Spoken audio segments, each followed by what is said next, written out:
Hey, John, from my speaking score, real quick, I want to show you how I audit an account. You can do it too. If you have SpeechRater data inside my speaking score, in fact, you don't even need to use my speaking score. Go to ETS's Test Ready. If that's the platform you're using to get data back on your TOEFL speaking, that's fine.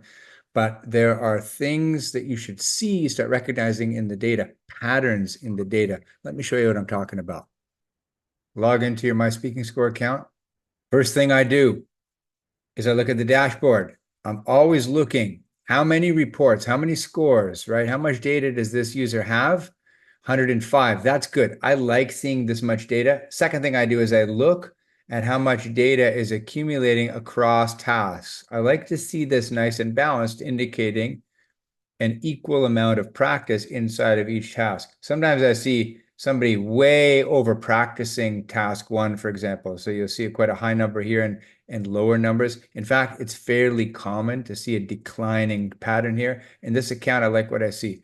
So for all 105 SpeechRater reports, we have nice, consistent practice across the tasks. I know this user is targeting a TOEFL speaking score of 26, currently performing at around the 23 level for all scores, okay? 26, by the way, is roughly a 3.38, so that's the target here. So as we scan across, we know that we're underperforming 26 in every single task. We're getting close here in task one, okay? The 23 is looking like a 3.1 on average. Now watch what happens here. So as I toggle over, I know the latest performance for the most recent scores here submitted, when's that? Yesterday. That's good. So again, I'm comparing my 3.38 target here, which is the 26, right? So exceeding, still underperforming here, and maybe even getting slightly worse, or trending down. I'm also very, very interested in words per minute. I want to see this above 150, ideally above 165. So all good. And look at the dimensions, all green. So latest scores are indicating doing everything right, maybe with a slip here in task 4.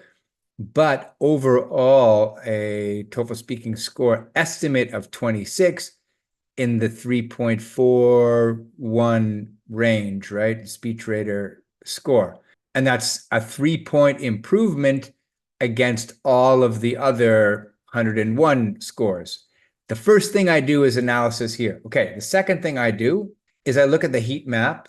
I like to expose all entries. I want to make sure that this test taker is submitting a lot, not all, but a lot of scores in real mode, okay? So I don't want to see a lot of mic here. We have a mic that allows you to record using third-party materials, but I want you to duplicate test-taking conditions as much as possible. So that tells me that these scores are pretty accurate. I also like to see them in sets. So it looks like this user is submitting, right, in sets. So in other words, this user is not jumping in and out of tasks or exiting prematurely in real mode. It's like task 1, task 2, task 3, task 4, and then here are the scores. So this is a very reliable, very sturdy, very stable estimate. Okay, so now I'm thinking, okay, looking good. And by the way, as I scroll down, I see some improvement because in the early days here, back in February, right? A lot of yellow, a lot of blue, some red, climbing up here. It looks like standard learning curve stuff. And then, in fact, this is when I jumped on a call with this particular user and I flagged a couple of things, and then you can just see, wow, it's like bam. So this is a pharmacist, has a very high intent, is practicing very deliberately, hardcore. You can see the dates, especially lately, running up to a test, I think today, actually. So second step in the audit is to just have a general look here at the heat map. And then what I love to do, this tells me so much without even listening, right? You notice I'm not even listening to the audio right now, is I sort by Q1. So Q1 lately looking very good. Let me take a look at Q2s. Okay, it's an outlier, right? Forget it. It's fine. Looking for a lot of green Q3s. And again, I'm expecting, right, in Q4, some imperfections here, especially across the top. If you mouse over this in my speaking score, you can see it. This is speaking rate, sustained speech, pause frequency, distribution of pauses, phrase length, repetitions. These are the big fluency metrics that we're looking to get into the green zone.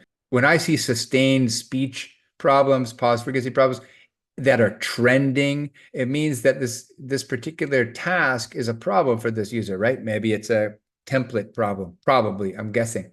Last thing I like to do is I like to look at an underperforming score. Here's one right here. And then I'm not going to play this to protect this user's privacy, but I like to, look at the waveform itself, can give you a lot of information, look for the gaps and stuff, especially if you're analyzing for pause frequency. But I play it out and I'm like, what's going on here? And I try to listen to the fluency problems and then I'll give feedback. There are other areas here which you can explore yourself as you gather data, including reports. Journal is really, really cool. It gives you rubric aligned feedback and commentary. And of course, you can get in here and unlock 18 tests, and you can see the results right here on the tile, okay, how you're doing. And in fact, down here will tell you the number of attempts you've had on a particular task. So I like to see that as well because it indicates that this user is still trying to grind away on task 4. Okay, I hope you found that helpful and happy practicing.